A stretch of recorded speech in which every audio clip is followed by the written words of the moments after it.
ಹೇ ಶಾರದೆ ದಯ ಪಾಲಿಸು, ಈ ಬಾಳನು ಬೆಳಕಾಗಿಸು. ಹೇ ಶಾರದೆ ದಯ ಪಾಲಿಸು, ಈ ಬಾಳನು ಬೆಳಕಾಗಿಸು. ಅಡಿಗೆ ಚೆನ್ನಾಗಿ ಮಾಡ್ತಾರ, ಅದಕ್ಕೆ ನನಗೆ ಇಷ್ಟ ಆಗ್ತತಿ. ಫ್ರೆಂಡ್ಸ್ ನನ್ನ ಜೊತೆ ಚೆನ್ನಾಗಿರ್ತಾರ, ಅದಕ್ಕೆ ಶಾಲೆಗೆ ಬರ್ಬೇಕು ಅನಿಸ್ತತಿ. ಟೀಚರ್ಸ್ ಪಾಠ ಚೆನ್ನಾಗಿ ಮಾಡ್ತಾರ, ಅದಕ್ಕೆ ಪ್ರತಿಯೊಂದು ನೀಟಾಗಿ ಕೇಳಬೇಕು ಅನಿಸ್ತತಿ. ಅದಕ್ಕೆ ನನಗೆ ಶಾಲೆ ಬರೋಕೆ ಇಷ್ಟ.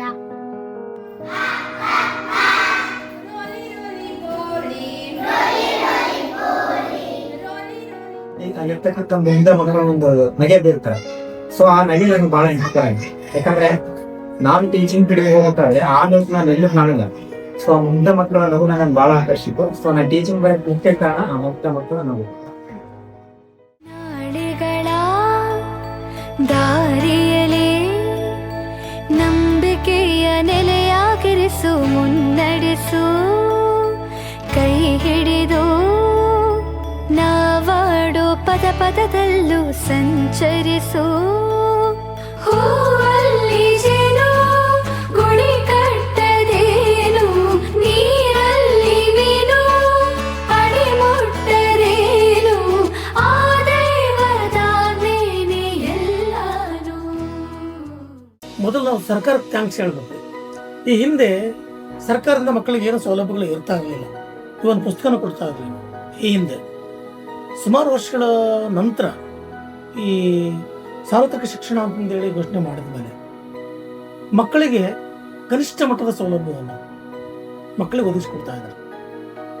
ಪ್ರಥಮವಾಗಿ ಮಕ್ಕಳಿಗೆ ಟೆಕ್ಸ್ಟ್ ಬುಕ್ ಅನ್ನು ಕೊಡ್ತಾ ಇದ್ದಾರೆ, ಟೆಕ್ಸ್ಟ್ ಬುಕ್ ಕೊಡ್ತಾ ಇದ್ದಾರೆ. ನಂತರ ಬಟ್ಟೆ ಕೊಡ್ತಾ ಇದ್ದಾರೆ, ಊಟ ಕೊಡ್ತಾ ಇದ್ದಾರೆ. ಟೆಕ್ಸ್ಟ್ ಬುಕ್ಕು, ಬಟ್ಟೆ ಮತ್ತು ಊಟ ಕೊಡೋದ್ರಿಂದ ಸರ್ಕಾರಿ ಶಾಲೆಯಲ್ಲಿ ಓದುವಂಥ ಮಕ್ಕಳಿಗೆ ಸಾಕಷ್ಟು ಅನುಕೂಲ ಆಗಿದೆ. ಆ ಮಕ್ಕಳ ಓದಲಿಕ್ಕೆ ಶಾಲೆಗೆ ಸಾಕಷ್ಟು ಸಂಖ್ಯೆ ಹೆಚ್ಚಿಗೆ ಆಗ್ತಾ ಇದೆ. ಹಾಗಾಗಿ ಈ ಸರ್ಕಾರಕ್ಕೆ ನಾವು ಥ್ಯಾಂಕ್ಸ್ ಹೇಳ್ಬೇಕಾಗಿದೆ. ಫಸ್ಟ್ ಇಲ್ಲಿ ಪ್ರೈವೇಟ್ ಶಾಲೆಗಳಲ್ಲಿ ಅವರು ಫೀಸ್ ಕೊಟ್ಟು ಓದಿಸ್ತಾರೆ, ಬಟ್ ನಮ್ಮ ಶಾಲೆಗಳಲ್ಲಿ ಹಂಗಲ್ಲ, ನಾವು ಮಕ್ಕಳಿಗೆ ಸೌಲಭ್ಯವನ್ನು ಕೊಟ್ಟು ಓದಿಸ್ತೀವಿ.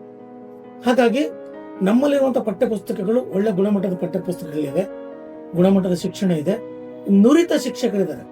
ಅಂದರೆ ಸಾಕಷ್ಟು ಪರೀಕ್ಷೆಗಳನ್ನು ಬರೆದು ಫಿಲ್ಟರ್ ಆಗಿ ಅವರು ಟೆಟ್ ಬರೆದು CET ಬರೆದು ಆಮೇಲೆ ಸೆಲೆಕ್ಷನ್ ಆಗಿ ಬಂದಿರ್ತಾರೆ.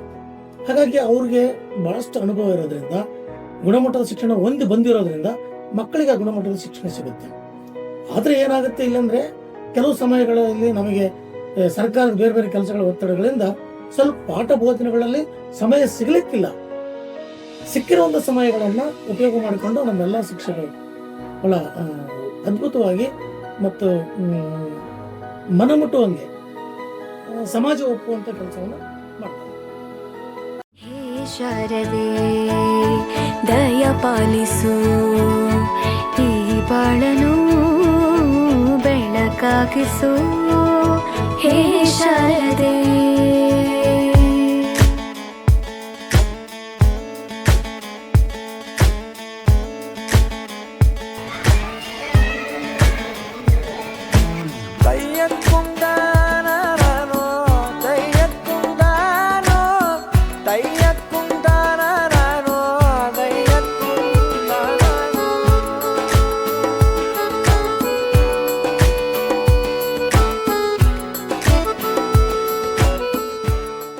ಸರ್ಕಾರಿ ಶಾಲೆಯಲ್ಲಿ ಓದಕ್ಕಂತ ಪೋಷಕರು, ಆ ಪೋಷಕರು ನಮ್ ಜೊತೆ ಯಾವಾಗ ಚೆನ್ನಾಗಿರ್ತಾರೋ, ಯಾವಾಗ ನಮ್ಮ ಆ ಮಕ್ಕಳ ಜೊತೆ ಒಡನಾಟ ನಮ್ಮದೇ ಇರ್ತು, ಅದೇ ರೀತಿ ಆ ಪೋಷಕರಲ್ಲಿ ಕೂಡ ಚೆನ್ನಾಗಿದೆ.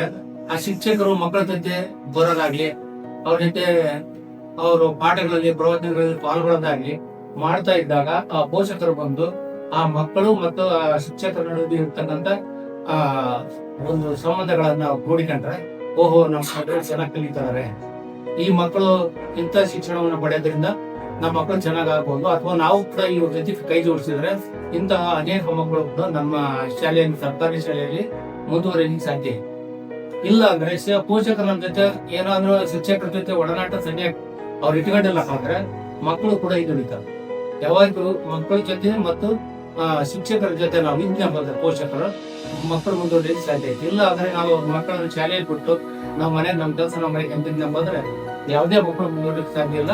ಅದೇ ರೀತಿ ಶಿಕ್ಷಕರು, ಮಕ್ಕಳು ಮತ್ತು ಪೋಷಕರು ಈ ಮೂರು ಜೊತೆಗಿಂತ ದಿನ ಸರ್ಕಾರಿ ಶಾಲೆಗಳ ಮಕ್ಕಳು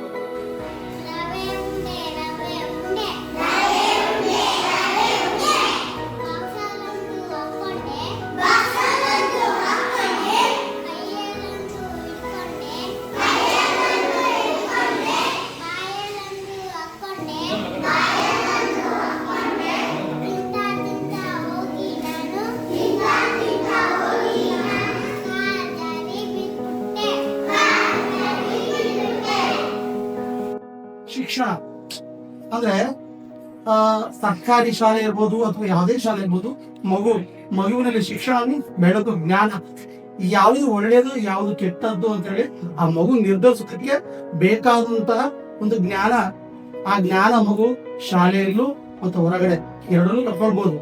ಆದ್ರೆ ಶಾಲೆಯಲ್ಲಿ ಕೆಲವು ನಿಬಂಧನೆಗಳ ಮೂಲಕ ತಂದೆ ತಾಯಿಗಳು ಕಲಿಸಲಾರದನ್ನು ಶಿಕ್ಷಕ ಕಲಿಸ್ತಾರೆ. ಈ ತಂದೆ ತಾಯಿಗಳು ಅತಿ ಮುದ್ದಿನಿಂದ ಮಕ್ಕಳನ್ನ ಬೆಳೆಸ್ತಾರೆ. ತಮ್ಮ ಮಕ್ಕಳಿಗೆ ಹೊಡಿಬೇಕಾದ್ರೆ ಆಗಲ್ಲ. ಅವನ್ ಗಾದೆನೇ ಇದೆ, ಯಾವ ರೀತಿ ಅಂತಂದ್ರೆ ಆರಾಮಲ್ಲಿ ಗುರು ಗಾಯಗಳು ಅಂತ ಹೇಳಿ. ಆದ್ರೆ ಕಷ್ಟಕಾಲ ಬಂದಾಗ ಗುರುಗಳು ಕಲಿಸಿದ ಪಾಠ ನಿಮ್ಗೆ ಬೆಳಕಿಗೆ ಬರುತ್ತೆ, ಜ್ಞಾನೋದಯ ಆಗುತ್ತೆ ಅನ್ನೋ ಉದ್ದೇಶದಿಂದ ನಾವು ಶಾಲೆಯಲ್ಲಿ ಆಗ್ಲಿ ಹೊರಗಡೆ ಆಗ್ಲಿ ಅಥವಾ ಮಗು ಶಾಲೆ ಬಿಡೋದ್ ಕಾರಣ ಏನು ಅಂದ್ರೆ ಆಸಕ್ತಿ ಬೆಳಿಗ್ಗೆ ಇರುತ್ತವೆ. ನಾನು ಈಜಾಡ್ಬೇಕು, ತಿರ್ಗಾಡ್ಬೇಕು ಅಂತೇಳಿ ಆ ಮಕ್ಕಳನ್ನ, ಶಾಲೆ ಬಿಟ್ಟ ಮಕ್ಕಳನ್ನ ಅದೇ ರೂಟಿಗೆ ಹೋಗಿ ನಾವು ಕರ್ಕೊಂಡು ಬಂದು ಶಾಲೆಗೆ ಅದೇ ಹೇಳ್ಕೊಡ್ತೀವಿ. ಆಟ ಆಡೋದಕ್ಕೆ ಪಾಠ ಅವ್ರಿಗೆ ಆ ಕಾನ್ಸೆಪ್ಟ್ ಮುಗಿಸಿದ್ರೆ ಆ ಮಗು ಶಾಲೆಗೆ ಬರುತ್ತೆ. ನಾಟ್ಯ ಅನ್ನೋದು ನಾದಾಂತರಂಗ ತಾನೇ, ನಾದ ಅನ್ನೋದು ಭಾವಾಂತರಂಗನೇ, ಶಿಲೆಯಿಂದ ತಾನೇ ಕಲೆಗೆ ಮತಿ, ಕಲೆಯಿಂದ ಶಿಲೆಗೆ ಗುಂಚಾರತಿ, ಪ್ರತಿಯೊಂದರಲ್ಲೂ ಅವನಾಣತಿ, ಒಲವಿಂದ ತಾನೇ ಸುಖ ಸಮ್ಮತಿ, ಈ ಲೋಕವೇ ರಂಗಭೂಮಿ ತಂತಾನೆ ನಡೆಯುತ್ತೆ ಸ್ವಾಮಿ, ಪಾಲಿಗೆ ಬಂದಂತ ಪಾತ್ರನ ಎಲ್ಲರೂ ಜೀವಂತಿಸಿ, ಹೇ ಶಾರದೆ ದಯ ಪಾಲಿಸು, ಈ ಬಾಳನು ಬೆಳಕಾಗಿಸು.